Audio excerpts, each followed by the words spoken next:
Good morning, everyone. I hope you can all hear me okay. If you've not seen me before, good morning. I'm Hannah from My HR Toolkit. I'm a social media and digital marketing executive, and I'd like to welcome you all to today's session. So for those of you that are new to us, My HR Toolkit provides HR software for SMEs, and we're running an ongoing programme of webinars covering a variety of HR and business topics. So as you may have gathered, one of the topics we've been touching on recently is business compliance. And today we'll be touching on the topic of business compliance, having a great policies and procedures for your SME. And specifically, this webinar will be covering operations and legal reasons why businesses need policies, making policies and procedures bespoke to your business, how to implement policies and any changes, and examples of how good policies work and how bad policies don't. So following today's presentation, which will last about 20 to 30 minutes, we'll have time to answer any of your questions, and this will be in the Q&A box. So if you're not familiar with Zoom, as many of us may not be, just give your mouse a little wiggle, and as you'll see on the Q&A box at the bottom of your screen, please put any questions in there as we go along or at the end of the presentation. We also do have the Zoom chat. I'll be putting bits in there as we go along. If you've got any comments you want to sort of say as our guest speaker today is speaking, please do just get involved in the chat as we go along. But please do make sure to put your questions in that Q&A box. And a note, just today's session is offering general, not legal advice. And if you are a SME and you're looking for any other resources for HR or compliance issues, we do have a separate guide that outlines some essential areas of compliance for business owners, sort of the essentials you need to know, as well as what we're covering on today's session. So I'll put that link in the chat. Anyway, that's enough from me.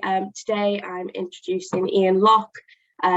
He's the founder and director of Q&A Law. Really excited to have him on today as a partner. He has got a really wide scope and experience in business and compliance areas, and he'll be answering a lot of your questions and will be presenting today. So Iain, if you would introduce yourself and come off mute.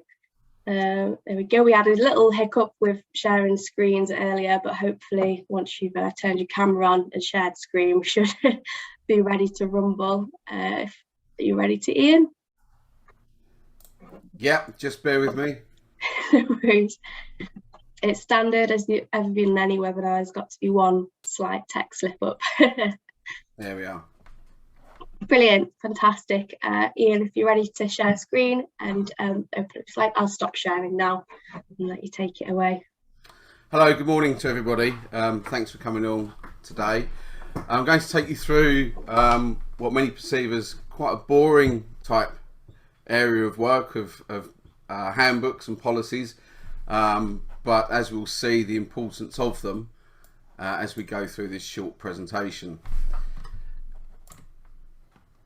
So, firstly, we often ask, why do we need a handbook? Well, sorry, Iain, to interrupt. I sure. Can't see your screen at all. Would you be able to just reshare that? Yeah.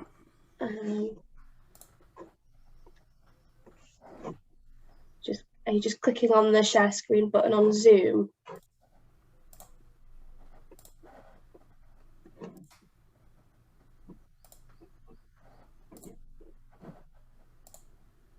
Oh, there we go. We have action. There we go. Brilliant. Good. Thank you, Iain. Good. Sorry about that. Technical hiccup, as was said earlier. So, why would we have handbooks? Well, employees, staff are what make a business work at the end of the day. Whether you're a manufacturing company or a service industry, it's all about people. And a handbook is the cornerstone of that relationship. It sets out how the interaction between the staff and the company is to work, sets out the policies and procedures. It means that it brings everything together, so everybody's working to the same policy whenever an eventuality requires it. And it prevents the company and the business having to redraft and set out their policies in relation to anything every time they're asked for something. You have a standardised book to work from. It enables employees to know what they have to do in any given circumstance.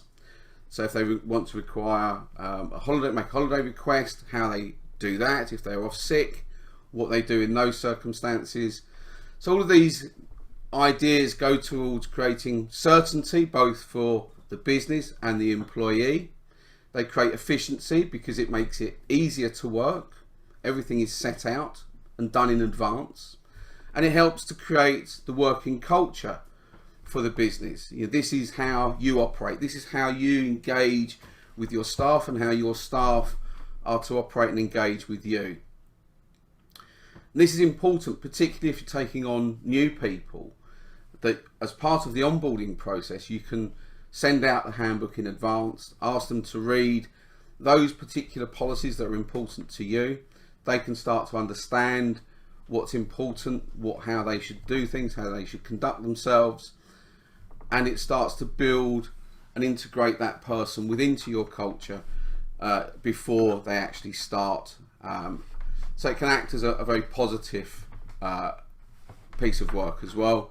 And ultimately, employees are entitled to some rights, and they want to know what they are in some positive situations like maternity or paternity rights. They want to understand how this is going to impact them and their working life with the business.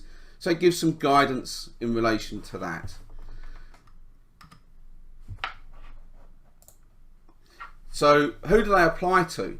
Well, obviously they apply to employees, clearly, but do they apply also to self-employed people?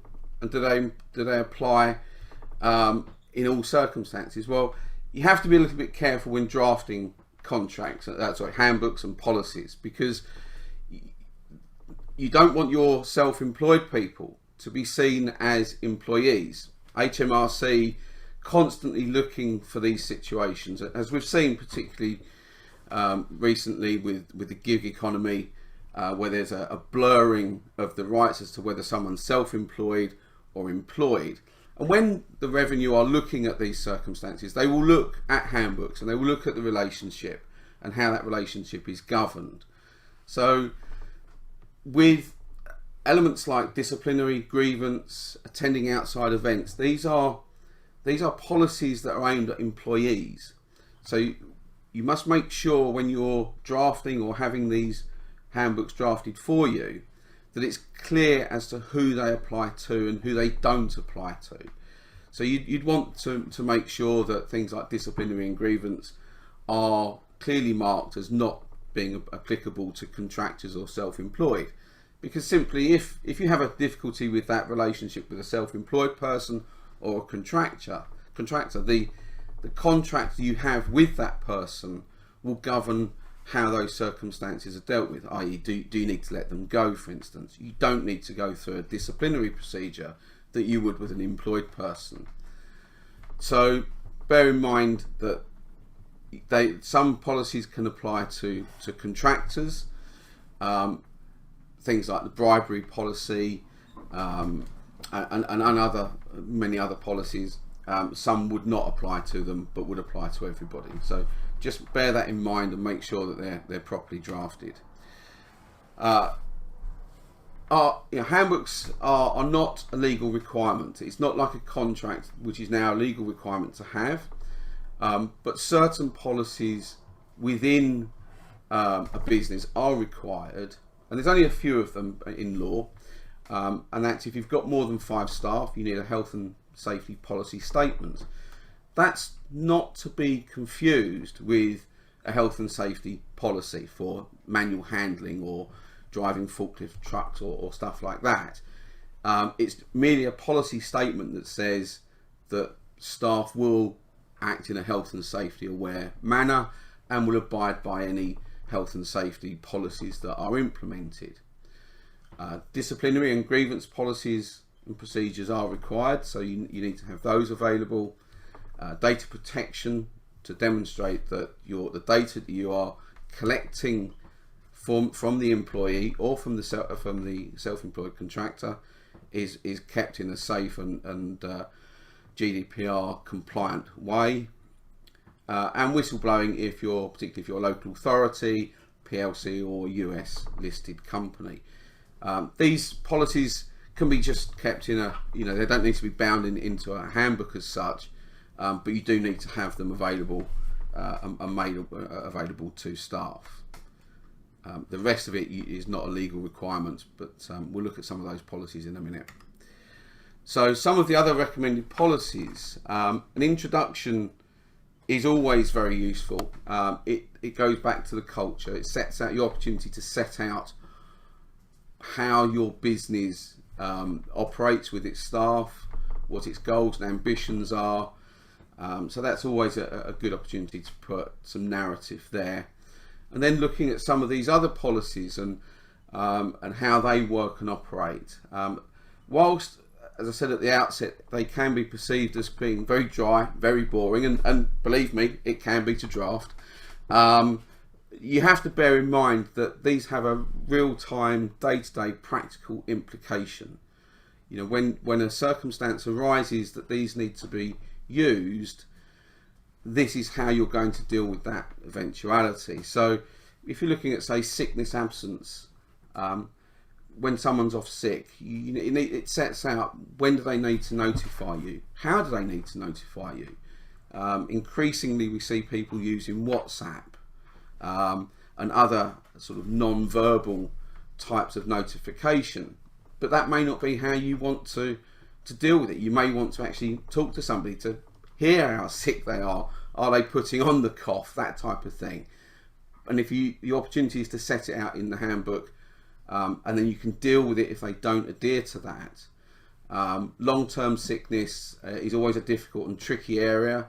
Certainly I've got a couple of cases on at the moment in relation to this, but if you've got a policy that sets out what you're going to do, what the company expects, then both parties can adhere to that. Both can understand the process that you're going through, and it gives you a framework to manage that situation rather than having to create one at the time, which when you're under pressure of dealing with something is not the best way. It's far better to have it already set out and understood. Holiday is an interesting one. Many organisations have certain times of the year where they prefer staff not to take time off, busy periods, or they may say, we want 3 or 4 days kept over at Christmas that you have to take off of your holiday. So that's the opportunity to set all of that out. How much notice for holiday do you require? Is it a week? Is it 2 days? A month? All of these impact on the efficient running of the business. So set it out here. That then has a real-time implication, because if someone comes to you and says, I want to take holiday tomorrow, and you say, well, sorry, but you can't, because we've got other people off, and you need to give us a week's notice. So it gives you the ability to rely back on that. No, there's no uncertainty. It helps you manage the efficient running of your staff and of your business overall. Company cars, if you've got company cars or pool cars or people use their own cars, it's the opportunity to set out who's responsible for what, for insurance, who to notify if there's an accident, all of those types of things. These are real-time situations that occur on a day-to-day basis. And there's other things like family-friendly rights, alcohol and substance misuse. This one particularly is of importance, because when something arises of this nature, it's very sensitive, very personal. If you have reason to believe that someone's turning up for work or using drugs at work, or turning up, having regularly drinking the night before, and that's impacting on their work, then you need to know how to deal with that, and what the policy is. There's some people take a very rigid role that you can't. Others take a more holistic view and try and work with and help people. It depends on the the ability of the company and the resources available to it as to how they deal with those circumstances, but having a policy that sets that out when those situations arise, which isn't very often, but when it does arise, is absolutely paramount, because everyone can then work towards dealing with that difficult situation using the framework that's already been set out and agreed. So that alcohol and substance misuse is one I would particularly urge anybody to consider having. Smoking at work, you may have areas that you want people to smoke in, or there are no areas of that you can work in, but set it out. Dress, stress and dress and appearance. These are other things you may want to consider. A couple on here that I wanted to particularly raise of interest, which is internet, email and telephone, social media. Much more difficult to manage these things in the office now, so important to have a policy, because if people are abusing any goodwill that's given to use the company email system or internet or anything like that, and they're going beyond that, you can then rely on that and start dealing with it appropriately using the framework of the policy that you've set out. The other one I wanted to raise is if you're monitoring people, maybe for performance or disciplinary issues or anything like that, CCTV, if you don't set out what the reasons and purpose for monitoring are, you won't be able to rely on it. If it came to a disciplinary hearing or an employment tribunal, if you haven't already notified staff what you're doing, how often you're doing it, the reasons for doing it, what monitoring you're doing, and that you are using it, let's say, for performance reasons, then you can't use it ultimately. So it's very important that you think about any monitoring that you want to do and how you set that out in the policy, that it actually reflects your day-to-day usage of that monitoring system. So bear that one in mind. Consider that very carefully. Many people come unstuck that they think because they're monitoring emails for one purpose, it allows them to do it for anything. It doesn't. You have to be very specific. Equal opportunities, modern day slavery. These are policies that I know that some suppliers require and often ask for copies of. So that's something you may need. Working from home, flexible working, as we've all come through the COVID period now, and hopefully that's going to get better. The changes to work are quite sizable and are talked about on a daily basis, and the government are very aware of this, and they're certainly looking at making some changes towards the end of the year in October about making it easier for people to work from home, or requesting that they do work from home, and making it more difficult for a company to say no to that, which they could currently do. So the Queen's speech, we're expecting some quite big changes there. So if you have people that work from home, or you want them to work from home, whether that be on a full-time or part-time basis, 1 or 2 days a week, then be aware of that, and then think about how you want to manage that situation, and then compassionate leave and child bereavement is there as well. So we're often asked when you should give out a handbook. Well, as I said earlier, it's ideal to give it out at the point that you're recruiting somebody. It makes the onboarding far easier. It makes the company look professional, that they've thought about their staff, they've made commitments to that, and they've set everything out in a handbook, and someone can start looking at that. You may say, look, it's quite a big, it might be 100 pages. So you may say, look, just look at these particular policies that are of interest and of importance to you, so that the new member of staff can start feeling integrated within the company before they actually start.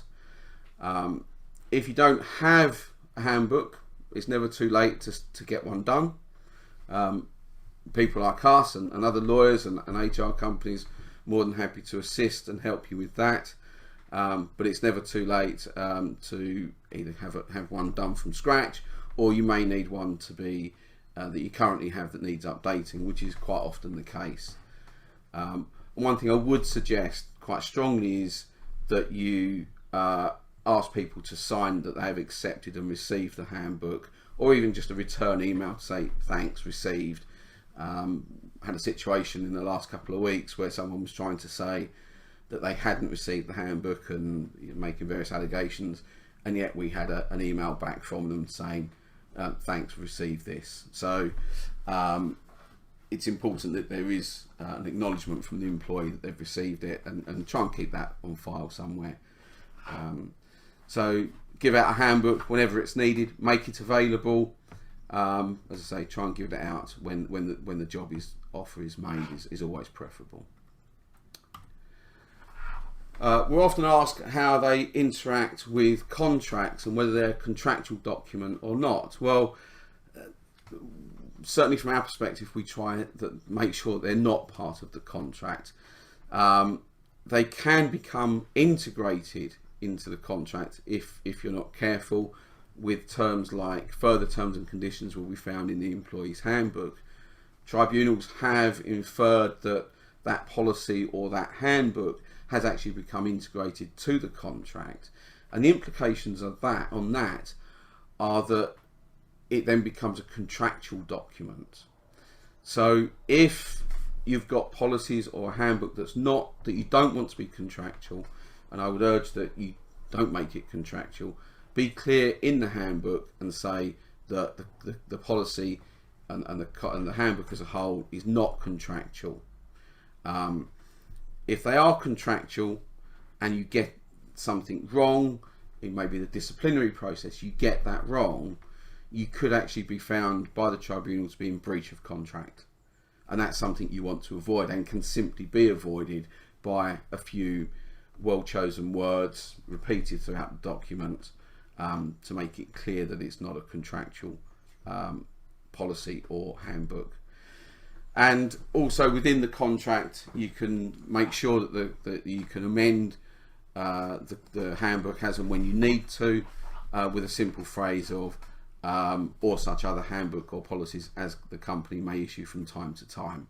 So some very simple things to make sure that you're not led down a path that can ultimately lead to some difficulties that you hadn't perhaps perceived when you drafted the handbook.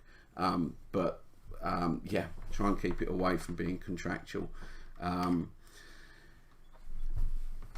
one of the reasons being is that you want to be able to change the policies. So I would suggest that you review your handbook in line with government changes, which are legislation changes, are every April and October. So it'll be worth considering around those times of the year what changes you need to make to your handbook. Speak to your lawyer, speak to your HR provider, and see what changes are being made. As I said, next or this year we're looking at potentially some changes to the flexible working request. If your handbook is not contractual, then you can easily make changes to it. You can implement new policies. So if you found that a policy, the way it's being conducted and operated, isn't working for your organisation, then you can make those changes. You don't need the consent of the employees to do that. So it gives you a lot of flexibility. But if the handbook or the policy is contractual, then you'll need to get the consent and have consultation with the employee. So that's more difficult, it's more timely, and you may be faced with objections that you don't necessarily want, which is why I keep urging, make sure that the handbook is not a contractual document. It gives you that flexibility. But equally, when you come to add any new policies or make any changes, just have a quick check of the contract to see if any changes need to be made to that as well. As I said earlier, the handbook and the policies, they dictate how your staff are to operate. So when you're making changes, bringing something new in, it's absolutely vital that you communicate that with staff. Even if you don't need their consent, you at least need them to understand what changes are made, how you want them to operate. So you may need to hold some meetings, you may need to do some training on new policies. If you don't do that, at least offer them the ability to come in to talk to you or your line managers to discuss anything that is of concern to them. And importantly, it is invariably the line managers that are the first ones to deal with the policies on a live basis. So make sure they're trained and understand what you expect of them and how the policies are to be used in any given situation. So it comes back down to making sure everybody's working from the same song sheet and understands what they need to do. Storage of a handbook. Well, this is another one we get often asked about. In the old days, we would print out 70, 80 page handbook and give one copy to every member of staff and destroy a rainforest into the bargain at the same time. So we don't suggest hard copy is the best way forward anymore. It's just a waste of natural resources. But you can send them by PDF, by email, or you can make them available on request, or simply they can be stored on an HR system or an intranet or an HR portal. There's other ways of doing it these days, which makes it easier and more accessible for everybody. So that's pretty much my whiz through the whys and wherefores of a handbook and what you should be looking for and considering when you're drafting it.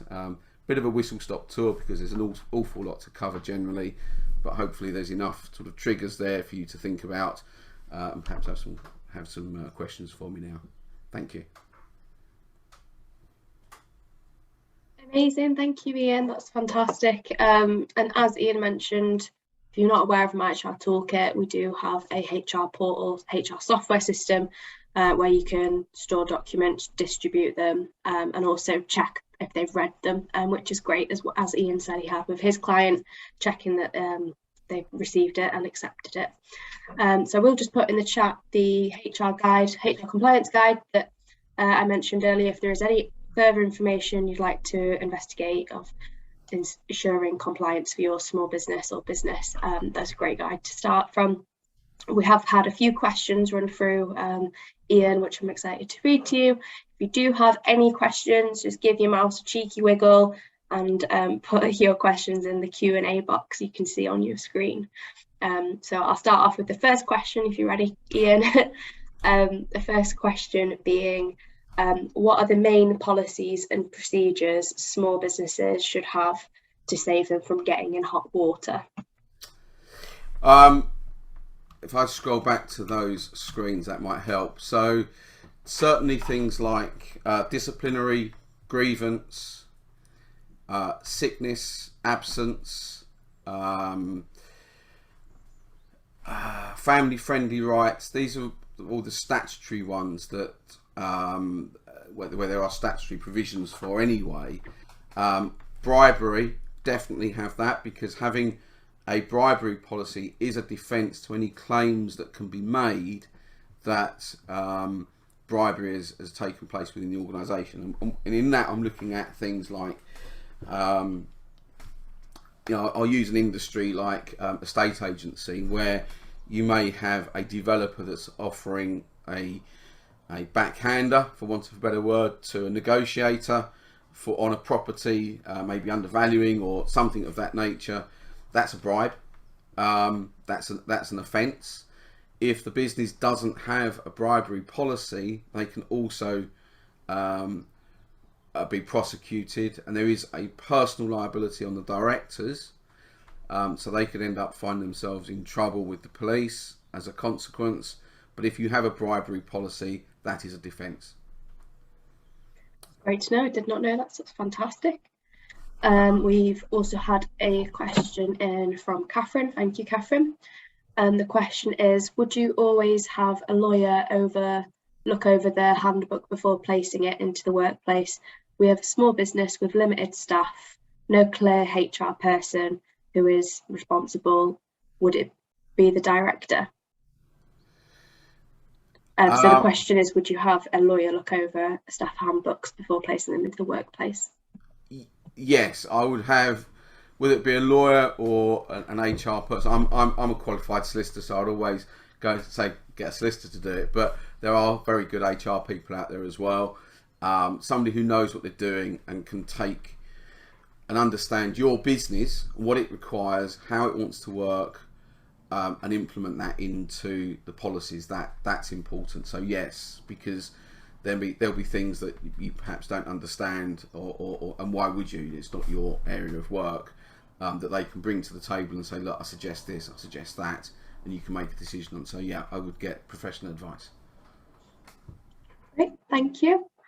I've also had a question here from Christine. These are great questions, guys. Keep putting them in if you've got any other questions for Iain.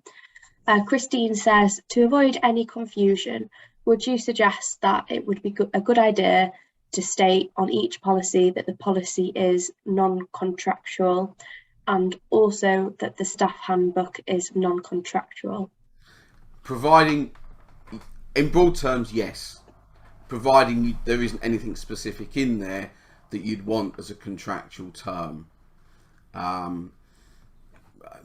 Whatever that would need further discussion as to understand what that would be. But yes, I would say certainly have that. The ones that we have, we do that.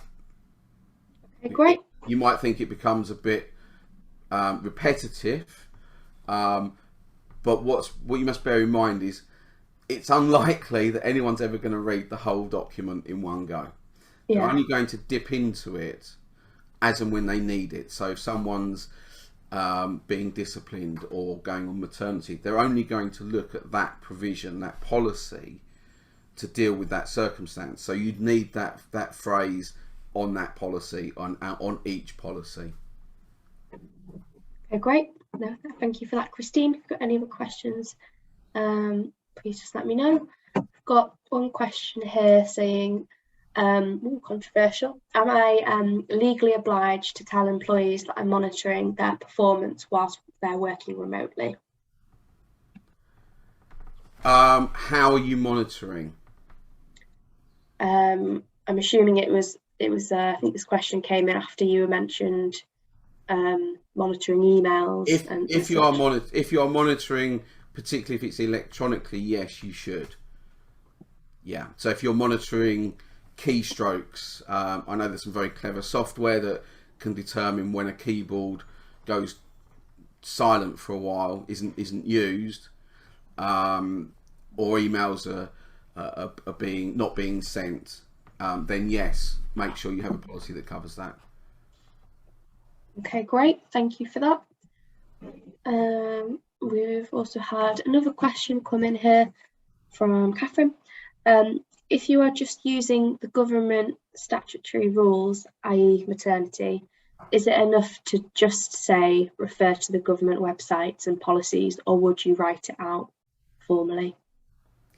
You can say just refer to maybe give it hyperlink to ACAS or whatever. That's fine. It's not something I've seen very often. I think I've probably seen it once, but you can do that. But it doesn't. The problem with that is you've got to make sure your hyperlink's right, and that it's not an old one, and that it's not been updated and things like that. It's possibly not the best, most efficient way, and it doesn't really go to helping other things like the culture of the business or anything like that, because it just looks a bit, I'll click here, click there. But you can do it if you want to do it. That's fine. Yeah. Okay, great. Just a few more questions. If you've got any other questions, please put them in the Q&A box, by the way. This question is it better to introduce new handbooks and policies before, after, or during changes? For example, some of my employees have recently requested to change their contracts to work flexibly. I think that's a broader question. So if you've got a situation where people are now asking to work more flexibly, then it means that you need to look at everything. So firstly, is it right that the business does this? How do you want to encourage this? Is it doable? Because it's great in hindsight. It's great, but in hindsight, it may well be that the business isn't as efficient. So, firstly, think as a business to continue to be efficient, operate, and make profit. Do you want people to work from home? Do you want to allow them to do that? And if the answer to that is yes, then again, think, how do you want to do that? How many days a week do you want that? And then from there, think, well, maybe we need to look at changing the contracts. Then we need to think about the handbooks and the policies that go with that.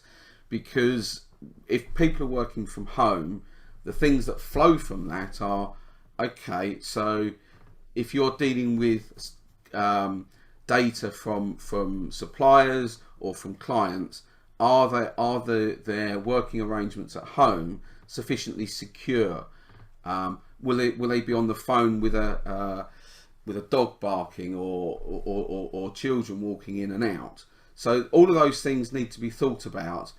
Once you've had those thoughts, then that can be transferred into a policy, because that reflects how you want to work. It's something we do a lot of, an awful lot at the moment. But as I say, keep an eye on the government, because they are looking to make this easier for people to request to work from home and to be allowed to work from home than currently at the moment. As it stands at the moment, it's relatively straightforward for a company to knock that back, but I think that's going to change. Okay, that's interesting. Definitely keep an eye on that if you're an SME. If somebody's got it is quite complex. If someone wants to speak to me or anybody else, I'm happy to talk to them about it. I've done a lot of work on that. Great. I know you put your contact details on the end slide, but I'll just pop your LinkedIn in the chat if you do want to contact Iain after for any general sort of catch up or follow up on that. Then there's his LinkedIn in the chat there. We've got one final question, so if anybody does have any other burning questions, please make sure to put them in the Q&A box before the end of the webinar.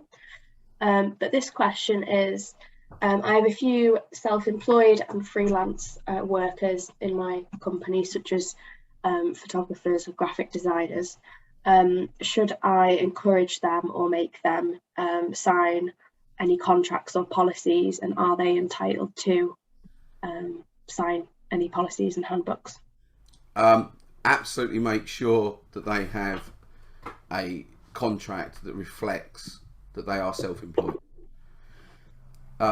Handbooks and things like that, yes, they also need to have those.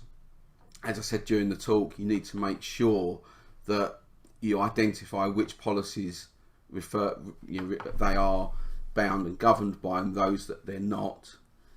The reason why you need to have a contract is because, going back to HMRC, if they investigate and want to see whether that person is properly self-employed, or is it a little bit of a ruse to get away from national insurance and PAYE, the first thing they will look at and ask for is the contract. And if there isn't a contract that says this is a self-employed arrangement, they are going to immediately think that it's an employed arrangement. So make sure you have a self-employed contractor's contract.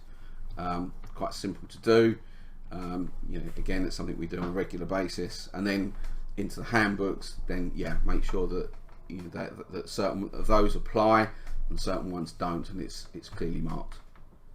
Okay, that's great advice. I believe that is the end of the questions. We'll just give it a few seconds if anyone's typing. I don't think so. Okay, great. Well, I just want to thank you as well, Iain, for your advice. I can thank you on everyone that's answered questions or asked questions even, that really helped people, as it's definitely a sticky topic no small business wants to get in hot water with. So as I've put loads of bits in the chat, if you want to connect with Iain, we've got his details up on screen. We've also got his LinkedIn in the chat. MyHR Toolkit also I've provided a free compliance guide for small businesses. So if you do want to access that, please do have a look in the chat now so you can access that link before ending the webinar. But I believe that's it. So thank you so much, Iain, for today's session. Thank you on behalf of everyone that's attended today. and we'll be sending out a recorded version of today's session, just in case all of this has gone over your head or you need to revisit anything in particular that Iain said, along with a copy of Iain's slides, so you can access any information from there. But thank you so much, Iain. I'm sure we'll see you on our future webinars as well. And thank you. I hope everyone has a great day today, and see you soon. Thank you, everybody. Thank you, Iain. Goodbye now, everyone. Bye-bye. Bye.